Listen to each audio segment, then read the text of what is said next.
Have you ever stopped to think about whether the language you speak is, helping you or maybe holding you back? We're going to dive into this really cool hidden advantage in Mandarin Chinese, and I think it's going to make you look at your own language completely differently. It all kicks off with a super simple question about something you probably see all the time and never really think about. Now really, think about it. What does the word radiator actually mean? For most of us, right, it's just a label. We know what it does because someone pointed to it and told us. But what if the word itself was like a little instruction manual? What if just hearing it was enough to tell you exactly what its job is? Okay, so check this out. In Mandarin Chinese, the word for radiator is pronounced kind of like sun ray heat. And here's the amazing part. It literally means disperse heat device. I mean, how cool is that? There's no guesswork at all. The function is baked right into the name. And this one little example, well, it opens up this whole fundamental advantage of the language. So how on earth does Mandarin pull this off? Well, it's not magic, but it is this beautifully logical system. The best way to think about it is like building with Legos, Every single brick has its own specific meaning. So let's take a look at how these little blocks stack together. All right, the secret sauce here is something linguists call a morpheme. It's basically the smallest possible unit of meaning in a language. Now, in Mandarin, each character is a morpheme. It's one single, powerful idea. And sure, a character can be a word all by itself, but the real genius, the real magic, happens when you start snapping them together. Let's take the word for computer as a perfect example. You start with the morpheme din, which means electric. Then you grab another one, now, which means brain. You click them together, and what do you get? Tian now, an electric brain. It's just so intuitive, right? So logical. The meaning is literally built right into the word itself. And this super transparent way of building words, it has a huge effect on how native speakers actually experience their language. When you put it side by side with English, well, the difference is like night and day. Let's dig into why that is. I mean, look, English is this amazing hodgepodge of languages, right? We've borrowed words from pretty much everywhere. We've got plateau from French, waltz from German, bicycle comes from Greek. But here's the catch. The original meanings are totally lost on most of us. Unless you're like a language historian, the roots of these words are completely hidden. Okay, let's do a little test. Take the narwhal.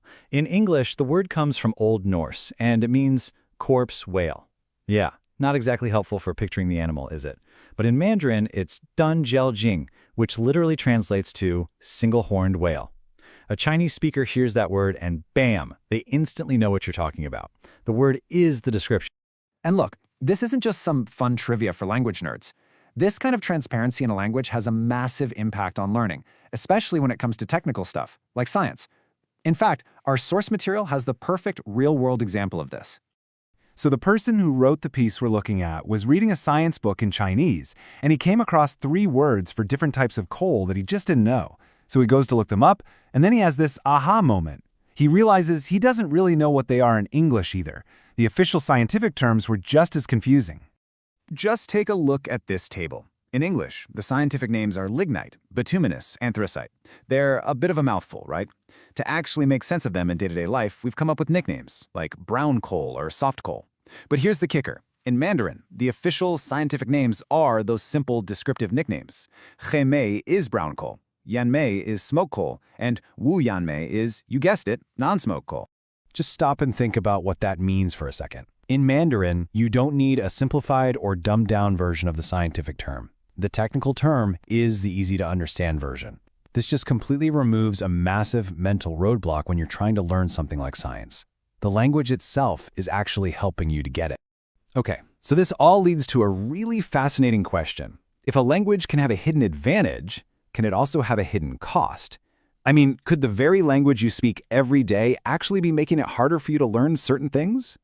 Let's talk about numbers. In English, we've got a whole bunch of unique words. 11, 12, 20, 30. It's a bit messy. But in Mandarin? To write any number you can think of, all the way up to 1 billion and beyond, you only need to know 15 characters. Just 15. That's it. It's a system that's just incredibly elegant and super efficient. And this isn't just a cool theory either. There's actual research that suggests this logical, super simple numbering system gives native Chinese-speaking kids a real head start in math. They seem to be able to grasp basic concepts at an earlier age than kids in a lot of other places. And this, right here, brings us to the absolute heart of the matter. This isn't about which language is better for a tourist or for doing business. This is about the real, tangible impact a language has on its own native speakers. You have to ask, does a complicated or unintuitive language create unnecessary hurdles for the very people who have to live with it every single day? This is what we mean by the hidden cost. A great way to think of it is like a tax on learning. If your language is kind of clunky and not very intuitive, it just takes more time, more money, more effort to educate everyone. All that extra brain power and all those resources have to come from somewhere, right? It acts like a bottleneck, slowing down the whole learning process for a society. When you get right down to it, a language is a tool. It's the main tool we use for thinking. And just like any tool, it can be designed well or it can be designed poorly. A more efficient language, well, it frees up your cognitive resources. It lets you spend less time fighting with the tool itself and more time actually building things with it.